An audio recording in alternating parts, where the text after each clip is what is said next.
Nah, berikutnya adalah kita ingin membuat suatu matriks baru yang dimensinya sudah kita tahu, kita pesan dimensinya. Jadi misalnya barisnya 5, kolomnya 4, dengan isinya 0 semua.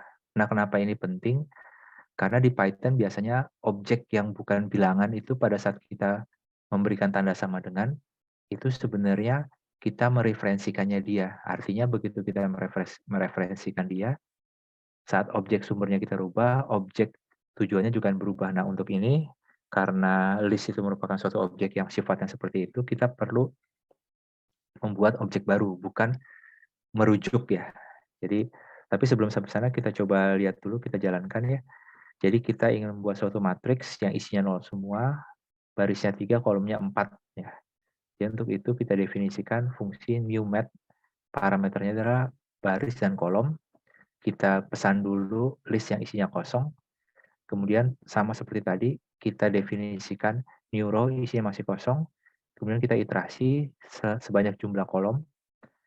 Kita tambahkan angka 0. Jadi kita tambahkan 0 ke sini, tambahkan 0 terus sampai jumlah kolom yang kita inginkan. Setelah selesai, row ini kita tambahkan ke M. Jadi kita dapat satu baris. Kemudian kita lakukan iterasi tadi baris sampai semua baris yang kita inginkan. Nah, range ini membuat suatu bilangan yang bisa digunakan dalam iterasi for ini, mulai dari 0 sampai batasnya kurang 1.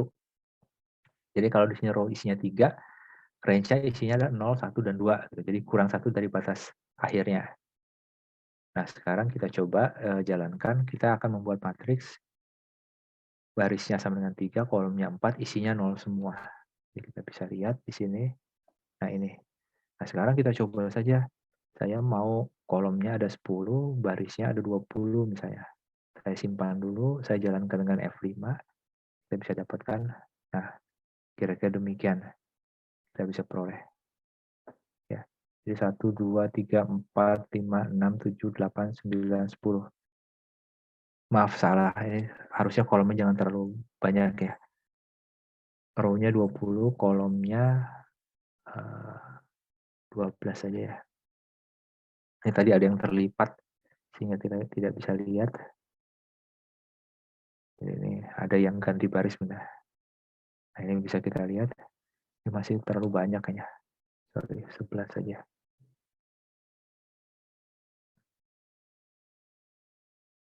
Nah, ini. Jadi kolomnya ada 11. 1, 2, 3, 4, 5, 6, 7, 8, 9, 10, 11. Barisnya ada 20 ya, bisa dihitung. Nah, kemudian bagaimana bila saya ingin buat matriks isinya 1? Ya bisa aja kalian buat newMath, ada parameternya misalnya di sini. Jadi kalau kita modifikasi, bisa kita kasih parameter misalnya value-nya ya. Terus kita isi dengan value misalnya. Nah, sekarang harus hati-hati di sini kita perlu nilai value, misalnya nilainya adalah 3. Kita masukkan terus kita jalankan ya.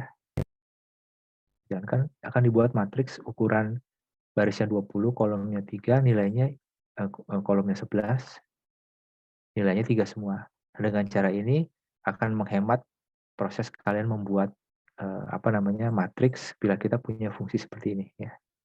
Ini saya kembalikan ya supaya sama dengan yang diberikan ke kalian.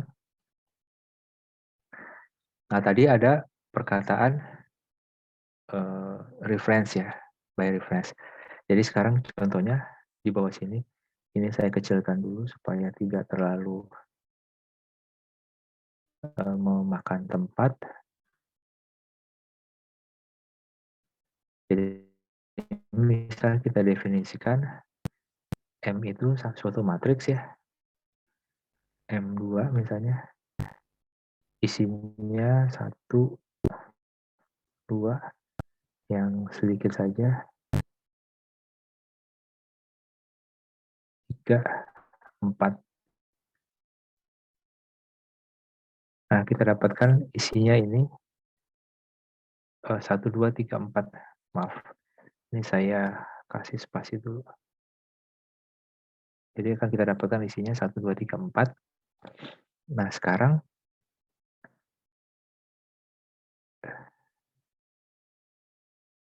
kita buat matriks baru M3, sama dengan M2 ya.